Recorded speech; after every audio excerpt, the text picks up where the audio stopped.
So, modal verbs are commonly used words like can, could, might, should, and must, and they express abilities, possibilities, permissions, and obligations.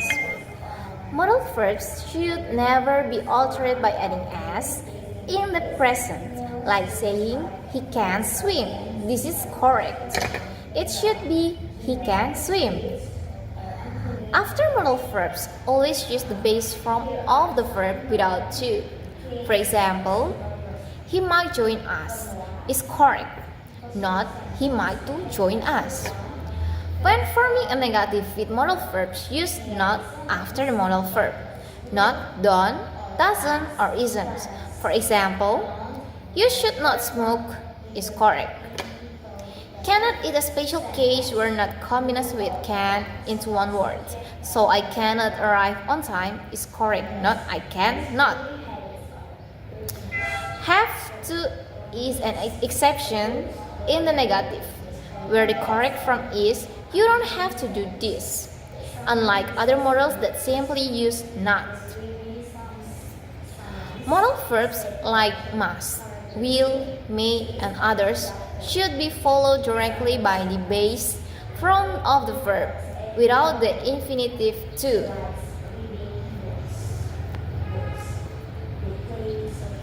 Common mistakes include adding to after modals, like in you must to finish your homework. The correct version is you must to finish your homework. When making a negative sentence, avoid the mistakes of placing not incorrectly, like we not could call you. It should be we could not call you. Modal verbs such as might or wills should not be changed with an s. For example, he might go to sleep. He might go to sleep is correct. It should be he might go to sleep. Okay, so next lesson is how to use can I, could I, and may I. Okay, the first one is can I. Common in everyday conversation, polite enough for informal situations. For example, can I open the window? Can I open the window? Okay, so next, could I? More polite than can I? Stable for semi-formal situations. Shows a bit more humility. For example, could I borrow your pen? Could I borrow your pen? Okay, next. May I? The most formal and polite option.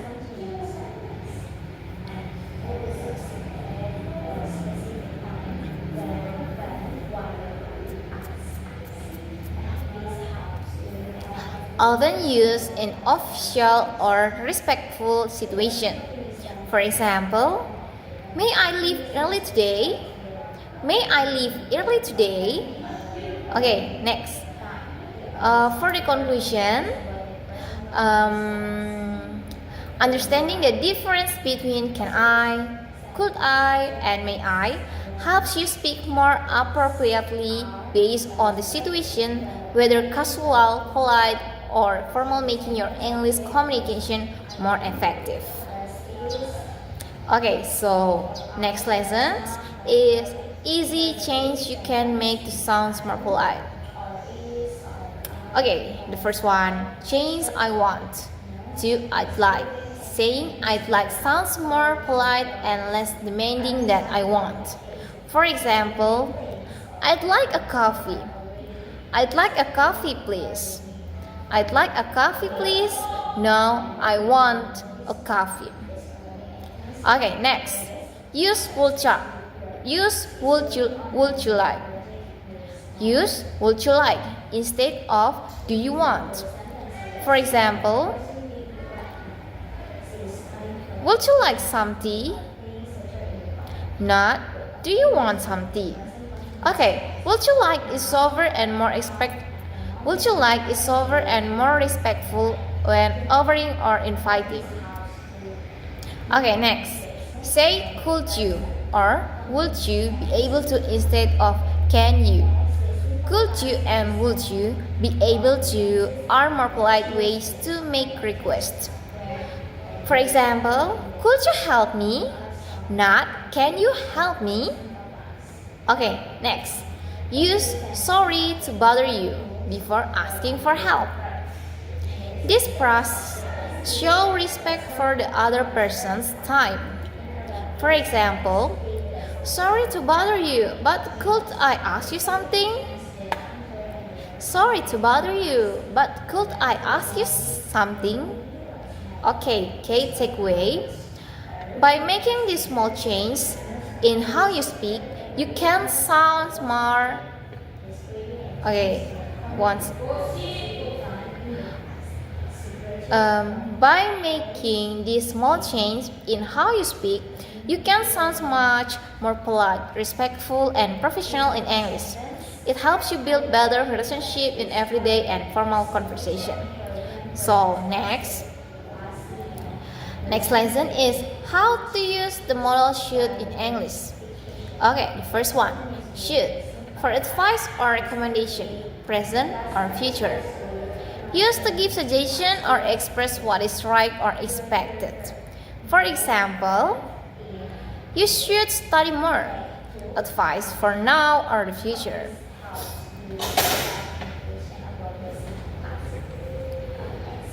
Okay. For example, you should study more. Advice for now or the future. Okay, next. Should have plus past participle for the great past. Structure. Should have verb 3 past participle. Used to express something that didn't happen but it was the right thing to do in the past. Regret or miss responsibility. For example, I should have called you. I should have called you. I didn't call, but I regret not doing it.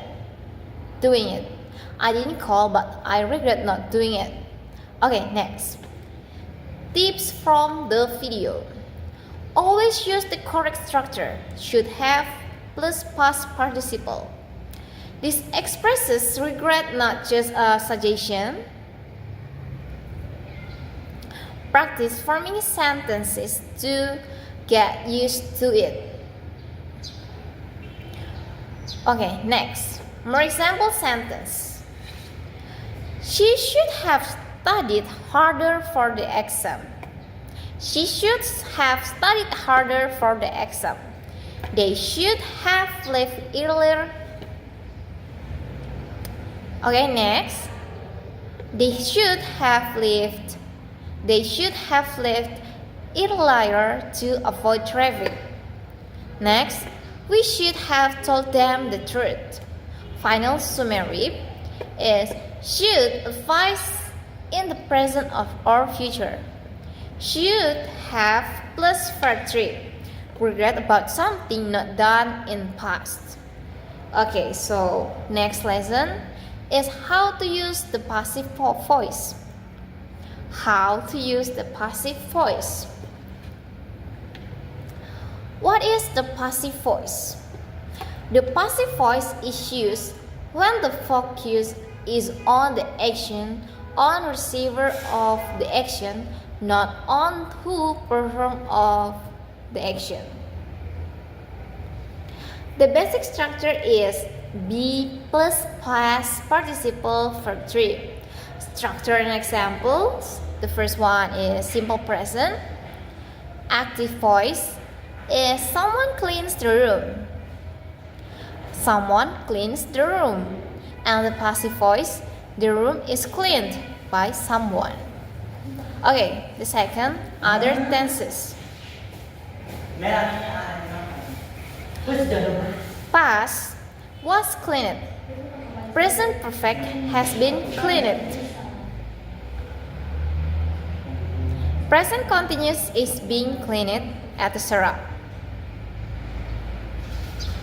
Okay, 3. Using by plus agent. This is optional. Add it if you want to mention who did the action. The letter was written by John. When do we use it? When the door is unknown or unimportant. When we want to emphasize the action or result, not the person. Commonly used in formal writing, reports, and news articles. How to change active to passive? Okay, 1. Make the object of the active sentence the subject of passive sentence. 2. Use the correct form of be based on the tenses. And 3. Add the past participle of the main verb. 4. Optional and by plus agent. Quick summary.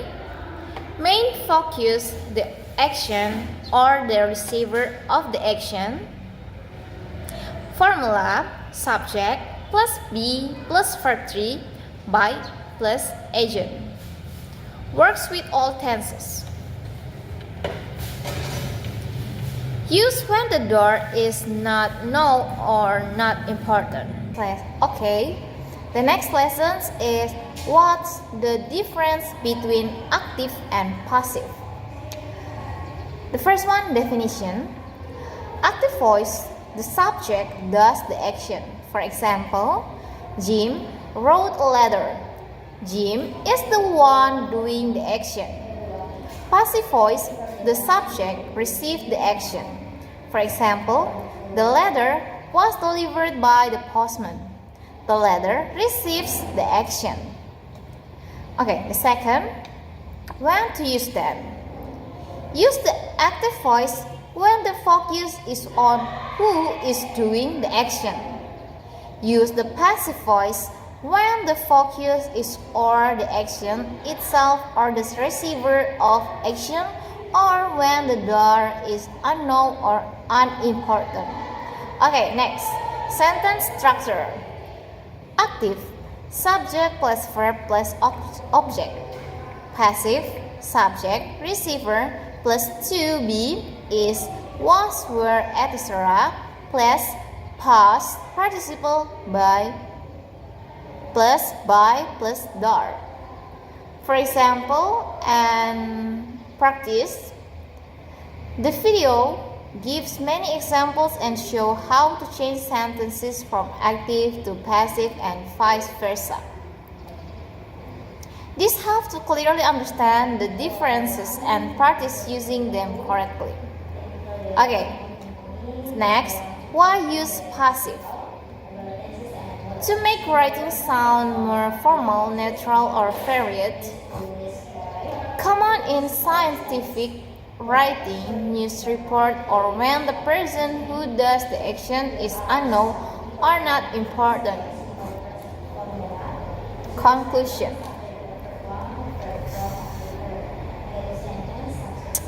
Active voice, clear and direct, who does what. Passive voice, more formal or focused on the result. What is done? Script here.